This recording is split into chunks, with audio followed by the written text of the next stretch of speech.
Ya, banyak sekali memang drama-drama Korea dan itu sutradaranya ya Pak Presiden. Waduh, Ya, Pak Presiden sendiri sutradaranya karena kan hampir semua drama yang terjadi itu tidak jauh-jauh dari lingkungan Presiden. Presiden karena tahu ibu sakit, ya, dia langsung ke ruangan ibu, di mana tidak ada kursi di depan kecuali di depan mejanya Ibu Mega. Lalu kemudian dikatakan, wah Presiden diadili tidak sopan kayak anak SD. Kita sudah punya dua calon yang diputuskan oleh DPC. Tetapi kan kemudian Pak Jokowi meminta langsung kepada Ibu Megawati karena beliau ingin mencalonkan Gibran maju di Solo. Padahal kita sudah punya calon tuh, calon wali kota dan wakil wali kota.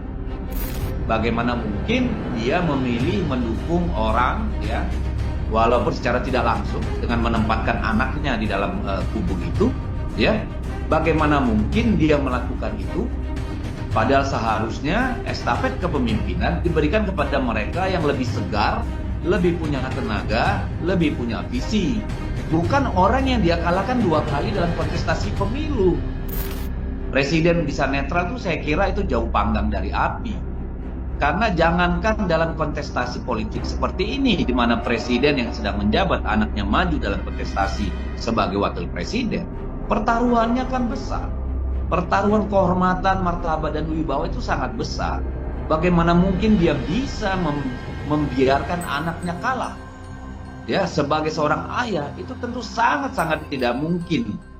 kembali menjumpai Anda program Tribunnews on Focus, Tribuners. Hari ini bersama dengan saya Nila Irda, kita masih membahas terkait dinamika politik di tanah air, yang mana statement terbaru ini disampaikan oleh Presiden Joko Widodo yang katanya begitu ya, politik di tanah air ini seperti drama Korea, seperti sinetron sejak beberapa waktu belakangan terakhir ini. Apakah memang benar seperti itu yang juga dirasakan oleh politikus-politikus di tanah air? Saat ini saya langsung tersambung bersama dengan politisi dari PDI Perjuangan, ada Bang Deddy Sitorus di sambungan Zoom bersama dengan saya. Bang Deddy, selamat datang dalam program saya. Apa kabar Bang Deddy? Kabar baik Mbak Nila, makasih sudah mengundang. Terima kasih juga, saya sudah diluangkan waktunya Bang Deddy. Saya tahu pasti sedang sibuk sekali ini, tapi meluangkan waktunya untuk bisa berbincang bersama dengan saya. Saya mau langsung saja menodong pertanyaan pertama seperti ini, Bang. Benar tidak kalau dari Bang Deddy yang juga seorang politisi aktif di dunia politik tanah air, memang iya betul di dunia politik ini lagi banyak drama Koreanya. Ya, banyak sekali memang drama-drama Korea. Dan itu sutradaranya ya Pak Presiden. Waduh, Ya, Pak Presiden sendiri sutradaranya. Karena kan hampir semua drama yang terjadi itu tidak jauh-jauh dari lingkungan Presiden. Kita mulai dari drama 3 periode, hmm, drama penundaan pemilu, drama perpanjangan masa jabatan, ya. Lalu drama-drama pencalonan Mas Ganjar oleh Pak Jokowi. Lalu ada Gerasa Gerusu, ada Ojo ke Susu, ya. Itu kan semua drama-drama yang terjadi dalam pentas politik kita. Lalu bagaimana setelah Ganjar akhirnya ditunjuk oleh PDI Perjuangan, dramanya makin kenceng nih. Tiba-tiba Gibran jadi calon wakil presiden, gitu kan. Lalu terjadilah keributan presiden dukung siapa, Prabowo atau Ganjar dan seterusnya. Dan ujungnya puncak dari drama itu adalah ditunjuknya apa namanya keputusan MK terhadap perkara judicial review nomor 90. Itu kan puncak drama sebenarnya kan. Jadi itu drama terbesar tuh, tidak saja bagi Indonesia tapi juga di dunia. Bagaimana hakim Mahkamah Konstitusi yang akhirnya diberhentikan oleh Mahkamah Kehormatan terbukti melakukan tindakan tidak etis yang berdampak pada putusan Mahkamah Konstitusi. Itu puncak dramanya. Jadi kalau sampai hari ini banyak drama terjadi, misalnya banyak pertanyaan seputar apakah Gibran masih di PDI Perjuangan, dipecat atau tidak, bagaimana Bobi dipecat atau tidak, bagaimana Kaisang 2 hari jadi ketua umum satu partai politik, itu kan drama semua itu. hmm. Dan drama-drama itu adalah drama yang ada di lingkungan presiden sendiri, lingkungan pemerintahan. Bagaimana drama soal misalnya baliho-baliho yang diorganisir oleh aparat keamanan, misalnya gitu kan. Kan drama juga tuh. ya. Bagaimana banyak kelompok relawan bertumbuhan dukung calon A, misalnya begitu, dimobilisasi, dibiayai oleh kelompok tertentu, ya. Bahkan kami tengarai itu ada institusi negara juga di situ, ya itu drama. Jadi drama itu benar yang dibilang Pak Jokowi Mhm. bahwa terlalu banyak drama Koreanya Republik ini, tapi itu semua berputar di lingkungan presiden sendiri.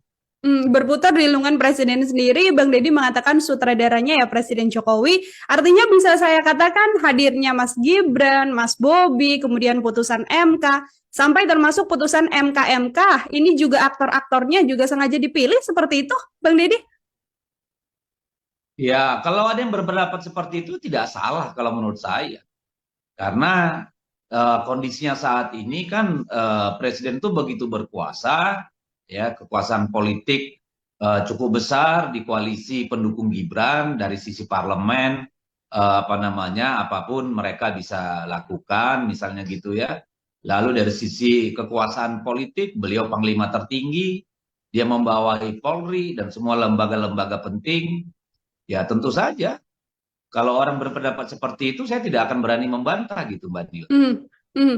Oke, justru dikatakan dramanya berasal dari lingkungan Presiden Joko Widodo sendiri. Bang Deddy, ini kan juga banyak yang kemudian muncul di publik terkait bagaimana urusan dengan Mas Gibran di PDIP belum selesai, ditambahkan kemarin Mas Bobi juga datang ke PDIP begitu ya mengatakan ingin mendukung Pak Prabowo, namun tidak berkenan untuk dipecat atau tidak berkenan untuk keluar dari PDI Perjuangan. Silakan Bang Deddy, seperti apa melihat ini?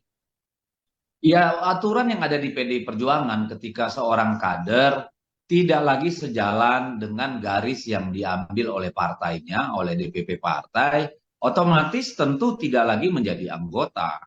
Itu berlaku bagi semua. Mau dia rakyat biasa seperti saya, mau dia rakyat biasa seperti Pak Rudi Solo, Mhm. apalagi juga mau itu anak presiden atau mantu presiden ya berlaku sama, tidak ada perbedaan di kita.